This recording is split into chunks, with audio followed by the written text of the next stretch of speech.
Kush and Chemtrails, the world's most dangerous podcast. You know, this ties into that, bro. Does intelligence equate to consciousness? You're right. These are great questions because we kind of pierced this when we were talking about when you said the oxymoron of death, a respectful death, killing. Yeah, and I know me and you have both probably thought about that conversation post then. You know what happened to me the other day? I'm outside with my lizard. You guys know I got a bearded dragon, and he's sitting on my. Did you just say "aw"? As you just fucking. You'd have been fine if you didn't knock my camera, Ronnie. Here, I got it, G. Everything was perfect.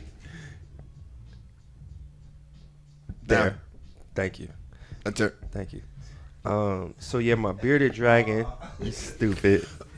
And he looks rough though. You gotta see him, man. He got a cold little spike going on. He ain't no awe. If you see him, you'll be like, oh, okay.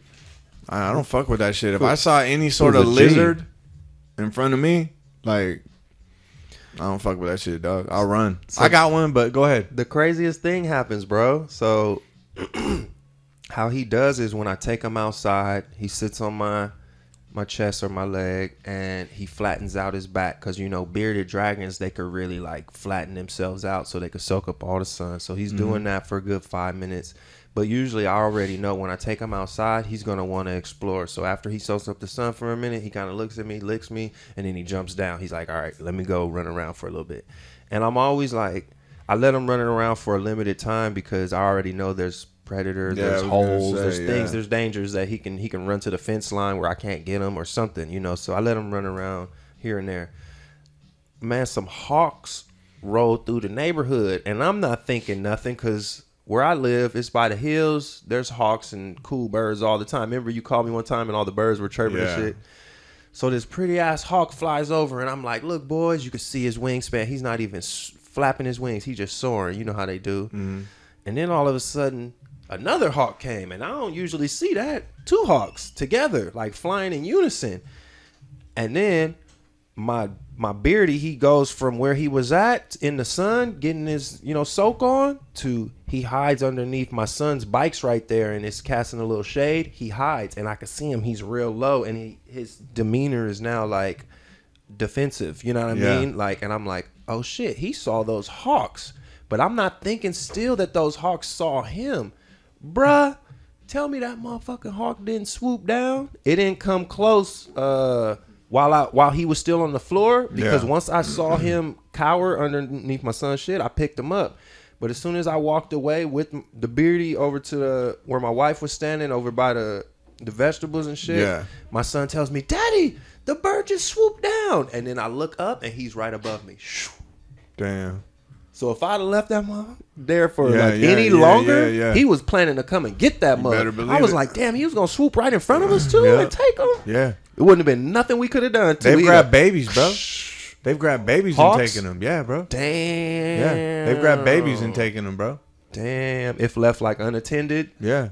They grab goats off the fucking cliff. Damn, a goat? Them mugs. Oh, so it'll die, huh? And then come back and get them. Ooh, they cold, bro. That's fuck. So I bring that up to say, man. Again, we brought up that we try to use the technology that we see these animals exhibit, whether it be their flying capability, their eyesight, their hearing, that exceed our own human capabilities, and we try to utilize those technologies to help us in some ways. You know what I mean? Yeah. But it's not beyond me to recognize that there's an element of death that comes with nature, I believe. And I think it's the cleansing out of the old to bring in the new. I think there is a natural part of life that death exists. And I don't think that just because humans have been given a brain that allows us to make decisions on morality and, you know, what's right and wrong, I don't think that puts us outside of the spectrum of the life and death paradigm of this world, and that some people are prey or some animals are prey and some animals are the predators. You know what I mean? I think that's just a dynamic of life. So I used the hawk story just to say that I don't think the divine creator necessarily feels a way about death. Death is a part of life, I believe. You know what I Right. mean? I don't think he feels a way about the hawk that's searching for food. You know what I mean? Mm-hmm. Or any animal. Now, again, like I said, it is a crazy thing to say die respectfully or kill respectfully, but I use the hawk to say the hawk is hunting for survival. You know what I mean? Right. Now, when you're just killing people because you want control of the planet, then yeah, man, there's a problem there. You know what I mean? But if you're saying that, you know, someone did something for the survival, like if I protected my family and killed someone, that there's a difference there. You know what I mean? So Yeah. that's where I would say not all killing or all death is equal. But then when we're talking about the creator, bro, I just think death is a part of life, and humans try to cope with it the best way we can. You know what I mean? Just like all animals do. Uh-huh. Other animals mourn and things of that nature. So I think death is a part of life. Like when you see animals on the prowl, they'll usually go after the weaker. You know what I mean? So I think sometimes we cry about it in humanity, but sometimes weaker or people that can't defend themselves, sometimes they're supposed to die. It's hard to talk about, but it is what it is. Like Right. death is a part of life. You know I what I mean? understand. So that was just my take on it. Expanding on what we had talked about Okay. before. You know what I'm saying? Yeah. Yeah. So does intelligence equate to consciousness? I would say.